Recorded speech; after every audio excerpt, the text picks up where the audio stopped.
Breaking news phone tapping కేసులో దర్యాప్తు వేగవంతం చేసింది. ఇప్పటికే మాజీ మంత్రులు హరీష్ రావు, కేటీఆర్ ను ప్రశ్నించిన సిట్ అధికారులు త్వరలోనే మరికొందరికి నోటీసులు ఇవ్వనున్నట్టు తెలుస్తోంది. విచారణలో భాగంగా బీఆర్ఎస్ కు చెందిన మరికొందరు కీలక నేతలను ప్రశ్నించేందుకు అధికారులు సిద్ధమవుతున్నట్టు తెలుస్తోంది. ఈ క్రమంలోనే బీఆర్ఎస్ మాజీ ఎంపీ సంతోష్ రావుకు నోటీసులు ఇచ్చే అవకాశం ఉందని సమాచారం. హరీష్ రావు, కేటీఆర్ ఇచ్చిన సమాచారం మేరకు సంతోష్ రావు నుంచి రాబట్టున్న విషయాల ఆధారంగా మరికొందరు నేతలను సైతం త్వరలోనే ప్రశ్నించేందుకు సిట్ అధికారులు సిద్ధమవుతున్నట్టు తెలుస్తోంది. శుక్రవారం మాజీ మంత్రి కేటీఆర్ ను దాదాపు 7 గంటలకు పైగా ప్రశ్నించిన సిట్ పలు కీలక విషయాలు రాబట్టినట్టు తెలుస్తోంది. విచారణలో భాగంగా పలు ప్రశ్నలు సంధించినట్టు సమాచారం. పార్టీకి విరాళాలు ఇచ్చిన వ్యాపారవేత్తల నెంబర్ల ట్యాపింగ్, అలాగే ఎస్ఐబి ఓఎస్డీగా ప్రభాకర్ రావు నియామకంపై కేటీఆర్ ను సిట్ అధికారులు ప్రశ్నించారు. మరోవైపు సిట్ విచారణకు సంబంధించి తప్పుడు ప్రచారం చేయొద్దని సజ్జనార్ సూచించారు.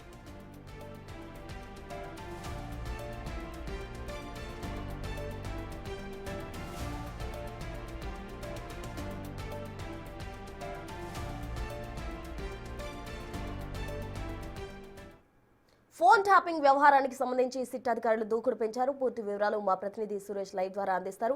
సురేష్, చెప్పండి, ఇప్పటికే నిన్న 7 గంటల పాటు కూడా కేటీఆర్ ను విచారించడం జరిగింది. మొన్నటికి మొన్న హరీష్ రావును కూడా విచారించారు. మొత్తంగా మరోసారి ఎంపీ సంతోష్ రావును విచారణకు పిలిచే అవకాశం ఉంది. అసలు ఈ ఫోన్ ట్యాపింగ్ వ్యవహారం ఎటువంటి మలుపు తీసుకోబోతుంది అనుకోవచ్చు? అంటే నిన్న కేటీఆర్ని సుదీర్ఘంగా సిట్టు విచారించింది. దాదాపు 7:30 గంటల పాటు కేటీఆర్ని విచారించి అనంతరం ఆయనని పంపించేయడం జరిగింది. అయితే తిరిగి మళ్ళీ విచారణకు పిలుస్తాము, అప్పుడు రావాలని చెప్పేసి కూడా కేటీఆర్కి తెలిపినట్టు సిపి సజ్జనార్ ప్రెస్ నోట్లో వెల్లడించడం జరిగింది. అయితే ప్రధానంగా 3 అంశాలపైన కేటీఆర్ని విచారించినట్టు తెలుస్తుంది. అందులో ముఖ్యమైనటువంటి అంశం బీఆర్ఎస్ పార్టీకి విరాళాలు ఇచ్చినటువంటి వ్యాపారవేత్తల ఫోన్ నెంబర్లని ఎస్ఐబి ఫోన్ ట్యాపింగ్లో ఎందుకు ఉంచారు, అది మీకు తెలిసే జరిగింది అనే దానికి సంబంధించి కూడా కేటీఆర్ని ప్రశ్నించినట్టు తెలుస్తుంది. ఎందుకంటే పెద్ద ఎత్తున బెదిరించి డబ్బులు విరాళాలుగా తీసుకున్నారని చెప్పేసి ఆరోపణలు ఉన్నాయి కాబట్టి, ఫిర్యాదులు కూడా చేశారు కాబట్టి దానికి సంబంధించే కేటీఆర్ని ప్రశ్నించారు. ఎందుకంటే ఆయన బీఆర్ఎస్ వర్కింగ్ ప్రెసిడెంట్గా ఉన్నాడు కాబట్టి పార్టీకి వచ్చే విరాళాలన్నీ కూడా ఇష్టపూర్వకంగానే ఇచ్చారని చెప్పేసి ఆయన చెప్పుకొచ్చాడు. కానీ కొంతమందిని బెదిరించి మరీ డబ్బులు వసూలు చేశారని చెప్పేసి ఆరోపణలు ఉన్నాయి కాబట్టి వాటికి సంబంధించి కూడా సిట్టు విచారణ చేసినట్టు తెలుస్తుంది. చాలామంది వ్యాపారస్తుల ఫోన్ నెంబర్లు ట్యాప్ అయినట్టు సిట్టు గుర్తించింది. అవన్నీ కూడా మీకు తెలిసి జరిగాయా, లేకుంటే మీరు ప్రభాకర్ రావుకి కానీ ఇటు ప్రణీత్ రావుకి కానీ ఆ నెంబర్లను ఇచ్చారనే దానికి సంబంధించి కూడా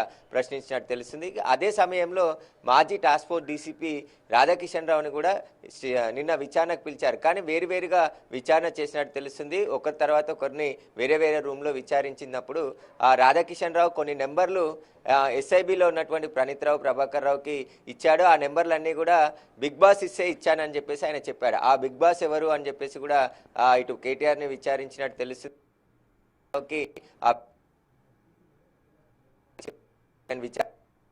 అదే కాకుండా నేను ఎస్ఐబిలో ఉన్నటువంటి ప్రణీత్ రావు, ప్రభాకర్ రావుకి ఇచ్చానని చెప్పేసి కూడా రాధాకిషన్ రావు చెప్పినట్టు తెలుస్తుంది.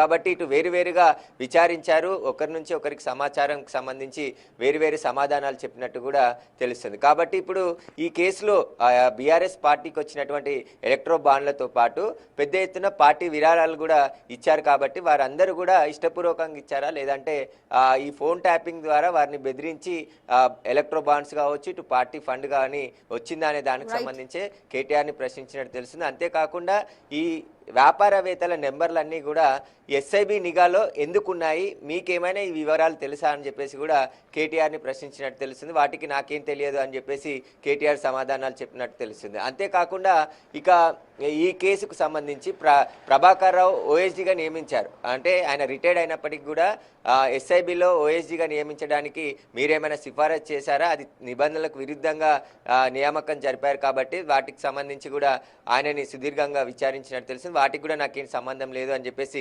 కేటీఆర్ సమాధానం చెప్పినట్టు తెలిసింది. కాబట్టి ఫర్దర్గా ఇంకా మరికొంతమంది ముఖ్య నాయకులకు నోటీసులు ఇచ్చే అవకాశం ఉంది. మాజీ ఎంపీ సంతోష్ రావు కూడా నోటీసులు ఇచ్చి విచారణకు ఇచ్చే అవకాశాలు ఉన్నాయి. కాబట్టి ఈ కేసులో దర్యాప్తు వేగం చేస్తున్నారు. కోర్టులో ఛార్జ్షీట్ దాఖలు చేసేందుకే ఈ కేసుకు సంబంధించి ఎవరెవరికి లింకులు ఉన్నాయో వారందరినీ కూడా పిలిచి విచారిస్తున్నారు SIT. Right Suresh, thank you. మొత్తంగా మాజీ మంత్రి కేటీ రామారావును సుదీర్ఘంగా విచారించిన సిట్ అధికారులు ఆయనపై ప్రశ్నల వర్షం కురిపించడం జరిగింది. అవి ఆధారం చేసుకుని మరికొందరికి నోటీసులు ఇస్తారు. మరి నెక్స్ట్ ఎవరిని విచారించబోతున్నారు అన్నది వేచి చూడాలి.